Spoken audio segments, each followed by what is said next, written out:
everyone, welcome to today's video. Today I'm going to be convincing you to read my favourite books, but based on their 1-star reviews. So one thing I find interesting about book reviews and reviews in general is that some people's negatives can be other people's positives. So I thought I would go through some of the 1-star reviews of my favourite books and find some that kind of describe what a lot of people would actually love. Some of these reviews probably could be seen as quite offensive. You'll see what I mean when I get into this. But yeah, I thought it would be fun to see whether I can convince any of you to pick up these books based on what people are saying in their 1-star reviews. I will be reading from my laptop quite a bit, so if you see me looking this way, that is why. So I was going to try and find one for Jane Eyre, but a lot of them are basically kind of to do with classics in general rather than to do with that book specifically, more that they found it boring and they found the writing hard to read. So we're not going to do Jane Eyre for this one, so I'm going to start with The 7 Husbands of Evelyn Hugo.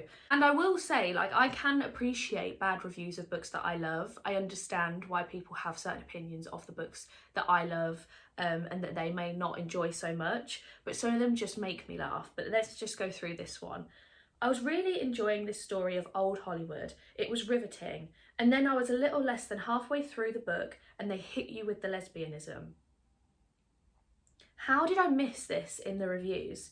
This is a subject I choose not to read about and was therefore very disappointed to discover it to be a major part of the storyline.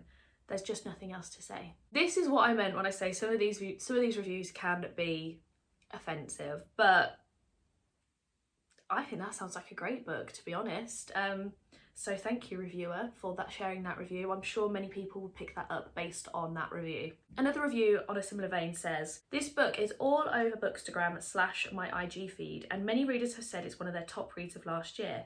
That said, I went into this with high expectations and was eager to love it. Unfortunately, about a quarter of the way through, it took a very unexpected turn. I was very disappointed as what took place is central to the book's story and is a controversial issue. I'm not sure the best way to discuss / review this without spoiling anything. What I will say is that conservative-minded readers most likely will not like this book and are encouraged to read the 1-star reviews and or do some Googling. The main ideas and themes of this book are counter to conservative thoughts, ideas and beliefs. There are also a lot of sexual and graphic parts that were too much for me. All in all, not for me, and I would not recommend this to anyone. I couldn't relate, couldn't love Evelyn, and I like to read things much cleaner. Okay. So if any of those sound appealing to you, then The 7 Husbands of Evelyn Hugo is the book for you. Moving on to Writers and Lovers by Lily King. This one says, this really isn't my kind of book. I read it because it was received in a book subscription and I'd seen all the wonderful Goodreads reviews. Firstly, this book isn't bad. It's a 1-star for me because I didn't enjoy the book, and at any other time it would have been a DNF. For me, this reads like a mundane rambling of a person's inner thoughts. There's a very loose plot about a struggling writer with a difficult childhood who has to choose between 2 mediocre love interests and who lives in a bad basement apartment, but things get better. The book is rambling, depressing at times and focuses heavily on literature and a love for writing. I'd expect if you were a writer yourself, you'd be super into this, but as a reader it didn't stir anything within me and I didn't enjoy our main character. Not for me, unfortunately. You see, to be honest, that's a fair enough review in my opinion, but I think the rambling of the person's inner thoughts and her being a struggling writer and having a difficult childhood, etc. I think they're really interesting things, and that's why I loved this book personally. But I just find it interesting how one thing about a book can be what someone loves and another person hates. I find it very, very interesting.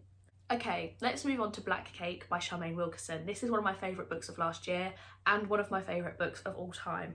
And I will say this reviewer has been rather creative, but the things they have shared in this review, yes, they are mentioned in this book, but that's what made this book so incredible to me. So let's just read this review. Recipe for no bake black cake. In a large mixing bowl with whisk attachment, add as much as you want of the following ingredients: arranged marriage, parental abandonment, workplace discrimination, police brutality against blacks, gambling, murder, racial discrimination, gay discrimination, Me Too, forced adoption, domestic abuse, climate change, slavery, cultural diaspora, child abandonment, rape, interracial marriage. For any additional layer of complexity, feel free to add a handful of any other social issues you choose. Mix to high speed until well blended, then put in a pinch of alliteration. When cake is finished, do not serve. Instead, throw in the garbage, make yourself a cup of tea and try to forget the time wasted on a convoluted recipe that just didn't work. See, for me, it did work. It worked wonderfully. I absolutely adored this book, and it does have all of those things mentioned, but I think it's done in such a wonderful way. And to be honest, I don't see, yes, they are bad things, but just because bad things happen in books doesn't mean the book is bad. And yes, it does seem like a lot, but it just works. I found this book absolutely fantastic, and again, it's interesting to see how someone can see that and think it's a negative, whereas I absolutely loved it. In a similar vein, we have this review. Started out so promising, but really ended up being a turd. Lovely. I realise I'm in the minority on this, and I'm wondering why that is. The premise of this book looks promising, but I never cared about any of the characters except for Covey as a teenager. The writing is fine, but the characters are lacklustre and boring. And by reading the description of this book, you'd be surprised at all the social justice and society issues that are covered. Just to name a few: parental abandonment, alcohol abuse, parent exploitation of a child, murder, rape, forced adoption, domestic abuse, sexual identity, climate change. I'm sure I'm forgetting about some. Geez, just pick a couple. I feel like I was being bounced back and forth and quite frankly got tired of it. I decided at the 90% mark I had wasted too much time, and so I bailed. Frankly, I'm sad that I will not get the time spent reading this back. Oh well, my bad, I should have quit much earlier. So technically I DNF, but I got 90% through. Again, similar to that last review, I liked a lot of the stuff that this person is saying that they didn't, and I also don't agree that the characters weren't developed. I feel like the characters were incredible in this book. It's funny, isn't it, how people can see such different things in the literature that we all consume. I find it just so fascinating. Now moving on to The Vanishing Half by Britt Bennett, and this is where some of the reviews just get a bit like, you can just imagine the type of person that's writing these reviews. So here we go. Started off great. I couldn't finish it once the transgender stuff took over. I guess pop culture books aren't for me. Why would that be a reason for you to 1-star review a book because there is a transgender character in it? I just don't get it, but okay. Moving on. Could not get into this story. It jumps between different people / storylines and decades. It was hard to keep track of who it was talking about. Also, graphic warning, including a woman and a transgender man. Didn't enjoy this book at all. You see, I like the fact that we're going from different decades and jumping around in different timelines. I find that interesting in a book. I like having different character perspectives. I like it when we are playing with time and we have different timelines, like I said. So that to me isn't a negative, but I guess some people could see it that way. And then obviously, again, we have that dislike of there being a transgender character in this book, which I just think is ludicrous. Okay, the final one for The Vanishing Half. This one says, in a similar vein again, so the book started out good and I thought I'd enjoy it. Approximately a third of the way in, the book spiralled into an LGBTQ agenda and became raunchy. I promptly returned it. What a waste of what started out to be a good story. Very disappointing to say the least. I just can't figure out why it's a bestseller. Gross. You see, the book started out good and in my opinion continued to be good, continued to be fantastic in my opinion. I love this book so much. So I think if you're a decent person, then this book won't be an issue for you. Obviously, I understand people have certain critiques of books. I'm not saying that that shouldn't happen. When it's stuff like that, I think it's saying a lot more about you than it is the book. Moving on to A Good Girl's Guide to Murder, and a lot of these 1-star reviews are actually quite annoying for me, and I'll explain why once I've gone through them. So this first one says, I feel like I would have loved this book when I was 15 or 16 years old, but now I'm 24, I really don't get the hype of this book. It's a good book, I liked it I guess, but it's just not the book for me. I'm hoping the second book in the series is getting better. To me, that's not a 1-star review, but I guess you do you. The next one that says, this book was way too young adult for me. It's as if it was written by a teenager. The whole thing was too immature for me to read. I actually skipped through it and read the ending, not my type of book. P.S. I didn't like the way it was set up to read with news articles and captions and diary entries. You see, that's what I loved about it. The fact it was mixed media, I loved that part. And then this one, it did make me laugh, but still, it's kind of following on with this theme that I'm going to be talking about. From the moment she said, holy pepperoni, I realised I was too old to be reading this book.